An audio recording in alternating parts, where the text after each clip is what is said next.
조직구조 설계 시 다음 세 가지는 절대로 고려해서는 안 됩니다. 첫째, 조직구조를 과제 중심으로 설계할지, 인간 중심으로 설계할지. 둘째, 계층형이어야 하는지, 자유형이어야 하는지.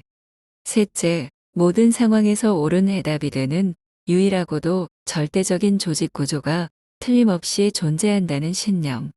결국 성과야말로 가장 중요한 조직의 목표이며 평가 기준입니다. 활동 분석을 위해 조직의 기본 활동을 명확히 하는 질문은 다음과 같습니다. 첫째, 조직의 목적을 달성하려면 어떤 분야가 탁월해야 하는가? 둘째, 어떤 분야에서 성과가 오르지 않을 때 치명적인 손실을 입을 것인가? 어떤 분야에서 최대의 약점이 나타날 것인가? 셋째, 진정 중요한 가치는 무엇인가? 어떤 활동을 함께하고 분리할 것인가의 문제는 끊임없이 논의되었습니다. 이에 대한 몇 가지 해답이 있습니다. 첫째, 기술적 업무와 상업적 업무의 구분. 둘째, 성과 업무와 지원 업무의 구분. 셋째, 직능에 따른 분류.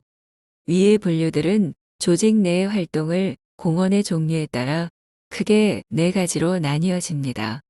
첫째, 조직 전체의 성과에 직접 혹은 간접적인 영향을 미치는 측정 가능한 성과를 만들어내는 성과활동입니다. 둘째, 필수적이긴 하지만 스스로 성과를 창출하지는 못하며 활동의 결과가 다른 조직에 영향을 줌으로써 성과 달성을 돕는 지원활동입니다. 셋째, 건강관리, 청소, 식당, 연금이나 퇴직금 관리, 정보 지정 기록 관리 등 가사 활동입니다. 이는 성과에 직접 공헌하는 것은 아니지만 소홀히 하면 조직에 해를 끼칠 수 있는 활동입니다. 넷째, 톱 매니지먼트 활동이 있습니다. 조직 내의 의사결정은 결정 분석을 위해 네 가지 관점에서 분류할 필요가 있습니다. 첫째, 영향을 끼치는 시간의 길이에 따라 분류. 둘째, 다른 부문이나 다른 분야, 조직 전체에 끼치는 영향의 정도에 따라 분류. 셋째, 정성적인 요소의 수에 따라 분류. 넷째, 문제가 반복적으로 나오는지, 드물게 나오는지에 따라 분류. 조직구조 설계의 최종 단계는 활동 상호 간의 관계 분석이며 다음과 같은 질문을 해야 합니다. 어느 곳에 누구와 협력해서 일해야 하는가? 어느 곳에 누구에 대해 어떤 종류의 공헌을 해야 하는가? 반대로 어느 곳에 누구로부터 어떤 종류의 공헌을 받을 수 있는가? 결국 이런 분석 활동을 통해 비로소 조직 단위를 결정할 수 있습니다. 조직에는 다음의 7가지의 조건이 있습니다. 첫째, 명쾌함입니다. 매뉴얼의 도움 없이는 자신의 소속이나 업무를 알 수 없는 조직은 성과를 올리는데 도움을 주기는커녕 오히려 장애가 됩니다. 둘째, 경제성입니다. 매니지먼트, 조직, 관리, 커뮤니케이션, 인사 등 조직을 움직이는 일에 사용되는 시간이 적으면 적을수록 좋습니다. 셋째, 방향 설정의 용이함입니다. 조직 속 인간이나 조직 단위의 관심이 성과가 아닌 노력으로 향하게 만드는 조직 구조는 용납될 수 없습니다. 성과야말로 모든 활동의 목적이기 때문입니다.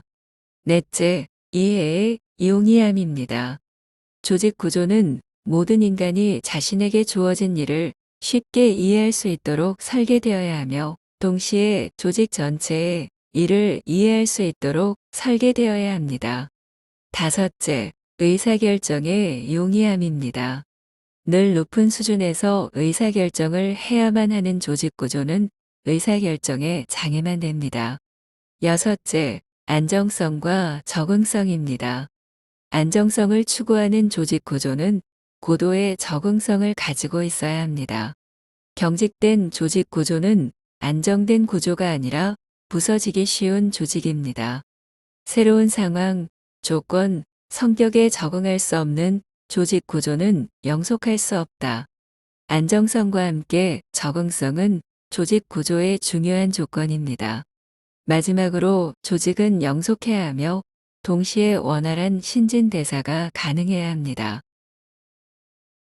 5가지의 조직 구조에 대해 말씀드리겠습니다. 연방분권 조직은 여러 개의 독립된 부문이 조직 전체에 대한 공헌의 책임을 지며 독립된 매니지먼트를 갖는 조직입니다. 무엇보다 사업의 적절성에 중점을 두어 시장에서 성과를 올리기 위한 최적의 사업 부문을 만든다는 특징이 있습니다. 장점은 아주 명쾌하며 경제적이고 안정성과 적응력도 충분하다는 것입니다. 따라서 매니저의 역량이 사업의 업적과 성과에 직접적으로 영향을 미칩니다. 최대의 장점은 미래를 담당하는 매니저를 육성할 수 있다는 것이며 오늘날 연방 분권 조직보다 뛰어난 조직은 없다고 말합니다. 직능별 조직은 명쾌함과 안정성 면에서 모두 뛰어나며 잘 나갈 때는 고도의 경제성을 발휘한다는 것입니다. 그러나 단점은 경직적이고 적응성이 부족하며 의사결정에 있어서도 빈약한 구조라는 것입니다.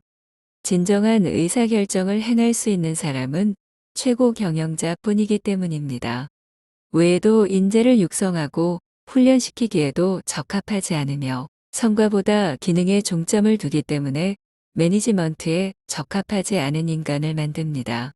직능별 조직의 적용 범위는 현업에 한정되기 때문에 최고 경영자의 일은 직능별 업무에 적합하지 않습니다. 이노베이션 업무에 관해서는 더욱 무력합니다. 팀형 조직은 서로 다른 기능, 지식, 배경을 지닌 사람, 본래 서로 다른 분야에 속하지만 특정 업무를 수행하기 위해 만들어진 소수의 조직입니다. 리더가 있지만 상사도 부하 직원도 없으며 고도의 지식이 성과에 연결된다는 특징이 있습니다. 장점은 멤버라면 팀 전체의 업무와 자신의 책임에 대해 모두 알고 있으며 새로운 방법이나 아이디어를 쉽게 받아들이며 사태 변화에도 쉽게 적응한다는 것입니다. 외에도 최고 경영자의 업무를 생각할 때 최고의 조직 구조이며 이노베이션을 위한 업무에도 최적입니다. 그러나 단점은 명쾌함과 안정성, 경제성이 좋지 않으며 인간관계, 업무 할당, 설명회, 회의, 커뮤니케이션 등 팀의 내부 관리에 끊임없이 신경을 써야만 하기 때문에 에너지의 상당 부분이 단순히 일을 진척시키는데 소모된다는 것입니다. 팀형 조직의 최대 한계는 규모입니다. 멤버의 수가 적을 때는 효과적으로 일하지만 멤버 수가 너무 많아지면 유연성이나 멤버들의 책임감이 급속히 감소하고 성과를 올리지 못하게 됩니다. 시스템형 조직은 팀형 조직을 발전시킨 것입니다. 팀형 조직에서는 구성 단위가 개인이지만 시스템형 조직은 다양한 조직과 개인으로 구성됩니다. 이 조직은 목적이 자주 변하지만 그 목적은 늘 명확해야 하는 까다로운 조건을 가지고 있습니다. 또한 시스템 전체의 기본적인 목적, 목표, 전략이 전원에게 이해되도록 세심한 주의를 기울여야 합니다. 동시에 모든 종류의 의문과 아이디어가 받아들여지고 신중히 청취되고 검토되고 이해되었을 때 결론을 내려야 하므로 의사결정이 비효율적입니다. 사업 단위로 조직을 편성할 수 있다면 연방 분권 조직이 매우 뛰어나지만 그렇지 않은 경우 유사 분권 조직을 채택해야 합니다. 이 조직은 사업이 아닌 것을 사업인 것처럼 조직한다는 특징이 있습니다. 따라서 분권화한 조직 단위에 가능한 자치권을 부여함으로써 독자적인 매니지먼트를 갖추게 하고 적어도 유사한 손익에 관해 책임을 지도록 합니다. 성과는 시장에 의해서가 아니라 조직 내부의 의사결정에 따라 좌우되기 때문에 처음부터 성과에 초점을 맞추기가 곤란하다는 단점이 있습니다. 또한 경제성, 커뮤니케이션, 의사결정에 있어서도 바람직하지 않습니다. 그러나 시장의 논리가 기술이나 생산의 논리와 일치하지 않을 때 유사 분권 조직은 그 제약과 약점, 위험에도 불구하고 가장 효과적인 조직 구조일 수 있습니다. 조직 구조에는 다양한 문제가 항상 내재되어 있고 이런 문제가 없는 조직은 없습니다. 중요한 것은 조직의 목적을 늘 염두에 두는 것입니다. 조직 구조는 목적 달성을 위한 수단이지 그 자체가 목적이 아닙니다. 조직의 효과성을 판단하는 기준은 구조의 아름다움, 명쾌함, 완전함이 아니라 성과라는 것을 명심해야 합니다.